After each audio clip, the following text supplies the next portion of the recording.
hope you're all doing great. We're back with a new video, and today I'm going to talk about Fantastic Beasts.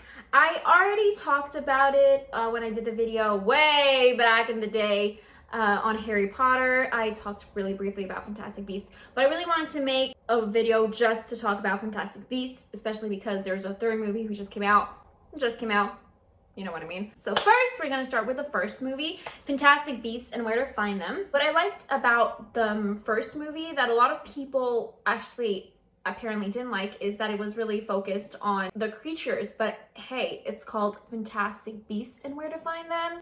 What did you expect? I loved seeing a new part of the magic world other than school and Ministry of Magic. It was good to see magical creatures, and as a huge animal lover myself and as a magic zoologist in the wizarding world, well, I'm really happy to see a magic zoologist as a hero and to see magical creatures, learn about them and how they work. But every movie you see a new one, and I think it's really interesting, and I really love that part of it. Also, as a Hufflepuff, representing my house with my outfit, I gotta say I was really happy to see a Hufflepuff as a hero, because like I said in my Harry Potter video, that's the problem with the Harry Potter franchise, is that was mostly like Gryffindor's good, and Slytherin bad. That's why I'm happy to see a Hufflepuff as a main character, not just because it's my house, but because it's like a representation of other houses than just Gryffindor's and Slytherin. I absolutely adore Newt as a hero,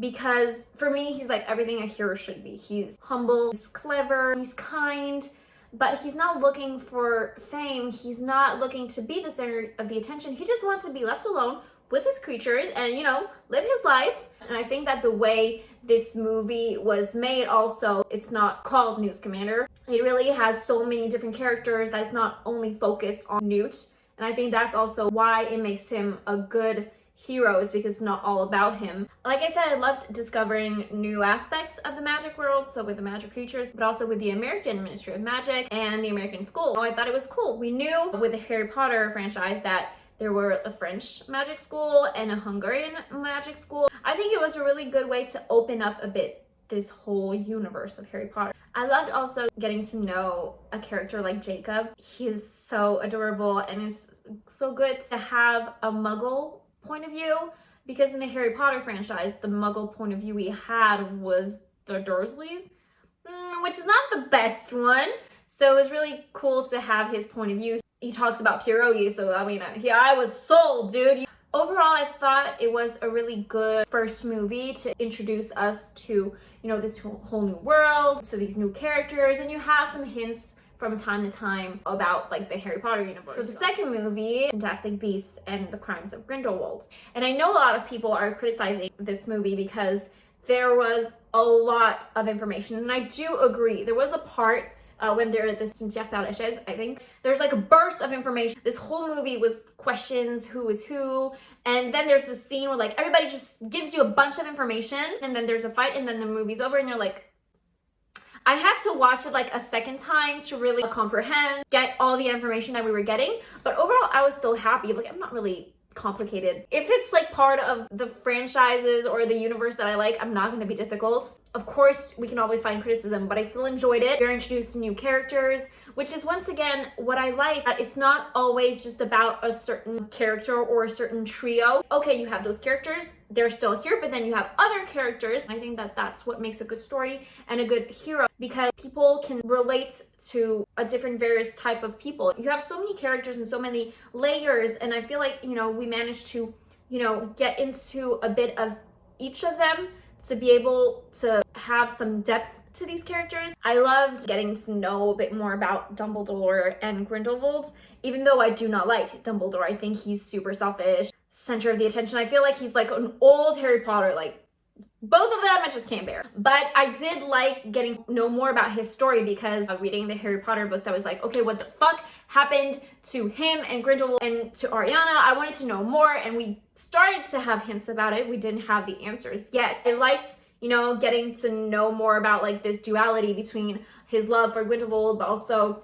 wanting to do good, but have done bad in the past. I do love the two actors separately, Johnny Depp and Jude Law, and I think they work really well together. I don't like Dumbledore as a character but Jude Law still manages to make me kind of sympathize for him. I also liked seeing more of Queenie and Jacob's relationship. I think they're so cute and so dorky together. I was really sad at the end when she left. It's a bit heartbreaking, but I still love seeing how their relationship grows. I actually ship them more than Tina and Newt because somehow I don't feel like there's this chemistry. I like Tina as a character, as a strong, independent woman. I love Newt, as you already know, but somehow I just don't have this chemistry. I don't feel it because of this feeling. Don't feel like they're meant to be together, but I also ship them because I'm such an influenced viewer. Like, you show me that they're in love and that they're meant to be, I'm gonna believe you. Even though I don't feel like they're right for each other, I still want them to be together. It's like,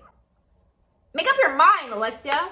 And now for Fantastic Beasts: Secrets of Dumbledore. I was really excited to see it because we've been waiting for a really long time, so I was really happy to see it. But some few things kind of frustrated me. But I'm gonna start with the good things. First of all, I was really happy to see more creatures because it's true that in the second film, even though we got to see Azuwu, they were so centered on Credence and this whole plot story of Dumbledore, Grindelwald, and the fight coming soon that we didn't see a lot of creatures. But I was happy that in the third we got to discover new creatures. I also really enjoyed seeing Theseus because it was a character that I was like, okay, he's fine in the second movie, and we got to see him more in the third movie, and I was like, you fine. Like, the Scamanders are like, yeah, I mean, I like Newt, he's still my favorite, but you know, Theseus has his thing too. It must be a Hufflepuff thing. I was really shocked and surprised to not see Tina. I mean, when I say shocked and surprised, yes and no, because I had seen the trailer and I didn't see her at all, so I was like, maybe they're playing with our minds. But you know, I think that Marvel has changed cinema for us all. We all expect that there's gonna be post-credit scene. It's not always the case, and we always expect that seeing a trailer is not what we're really gonna see in the movie, but that's just Marvel, you know? And so watching the trailer from Fantastic Beasts, I thought, okay, maybe they're not gonna show her, but she's gonna be there. No, she literally was not there.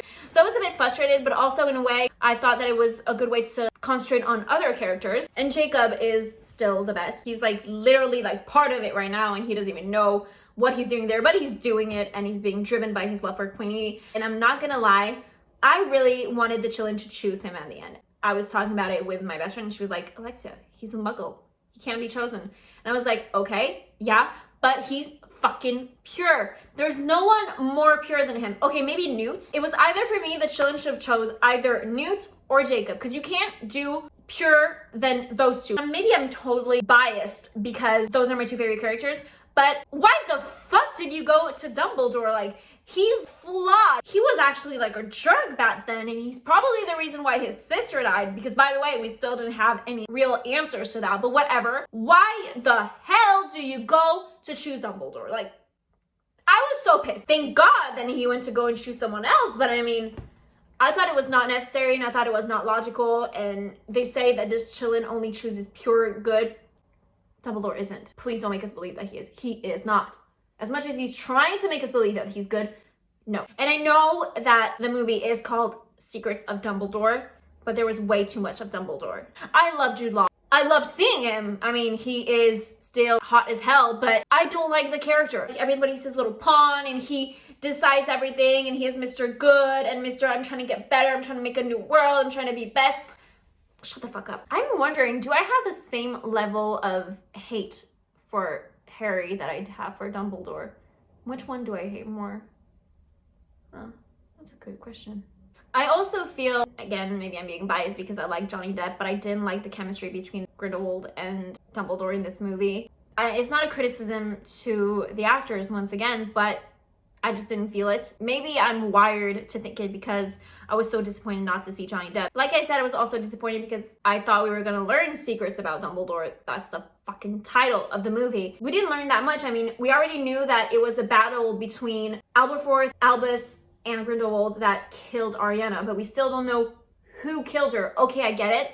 It was possibly one of the two brothers, but we don't know exactly. In the movie, they said that Grindelwald was on the side laughing, but in the book, they said that he was part of the fight, so it's kind of like, something's not right.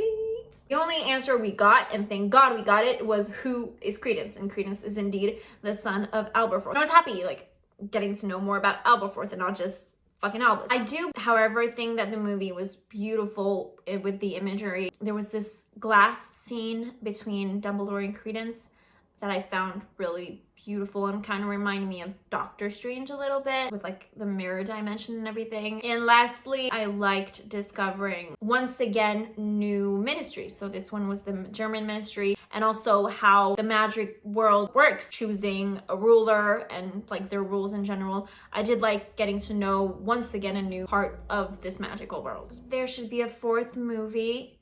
In a way, I want to say no, because I don't know what they could bring more. We had our finish. Grindelwald, okay, he wasn't caught, but we know he ends up being caught, and we got our little battle scene, even though it wasn't that great, but whatever. We pretty much got our satisfying ending. Queenie and Jacob are getting married. We see that Tina and Newt are still good. All is well that ends well. So if they don't make a fourth movie, I won't be mad, but I would also be the first in line if they do, because I would definitely love to see once again more about creatures. I would like for them to do a real movie, Fantastic Beasts and Where to Find Them. Like literally Newt going out there, discovering new creatures, learning to be friends with them, you know. I would love to see that, more of that. Of course, I would like also to see, is Credence okay? See a bit more like father and son reunion, because we barely saw that. Okay, maybe I would like to see Grindelwald caught, but like then again, I mean, seeing more of Dumbledore, and I really don't want that. And maybe see more of Theseus, I don't know, but I would be okay if they didn't, and I would also be okay if they did. So